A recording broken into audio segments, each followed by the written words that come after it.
Saya akan mengumumkan lagi beberapa kasus yang confirm positif. Kita kemarin sudah mengumumkan pasien dengan kode 01 sampai dengan 19.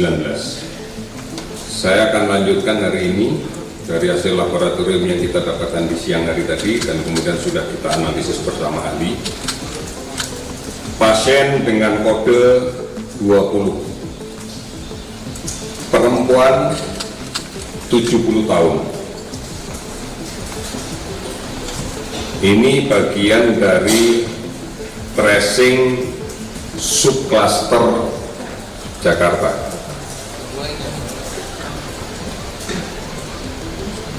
Selanjutnya pasien dengan nomor kode 21, perempuan 47 tahun, bagian dari tracing subcluster Jakarta. Kemudian pasien dengan kode 22, perempuan 36 tahun, imported case. Berikutnya pasien dengan nomor kode 23, perempuan 73 tahun, imported case. Kondisinya saat ini sedang menggunakan ventilator karena faktor komorbid cukup banyak. Kondisinya stabil. Selanjutnya nomor kode 24, laki-laki 46 tahun, WNI, dari yang depan tadi WNI semua. Ini imported case.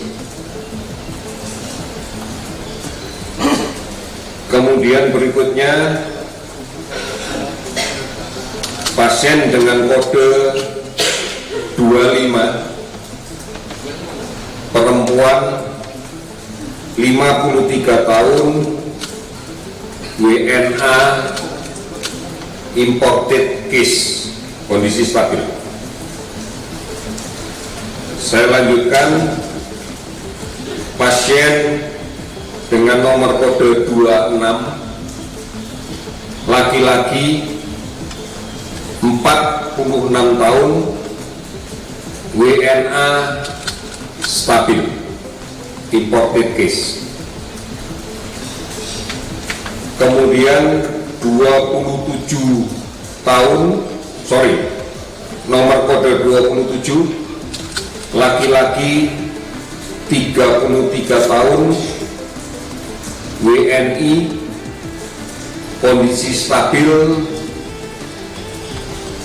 Kami menduga ini local transmission yang sedang kami tracking. Dari mana ini sumbernya? Karena bukan impor dan tidak jelas bagian dari klaster yang lain. Sementara belum jelas, mungkin nanti kita bisa akan menemukan. Demikian hari ini saya sampaikan penambahan konfirmasi positif dari nomor urut 20 sampai dengan nomor urut 27, total jumlah 8.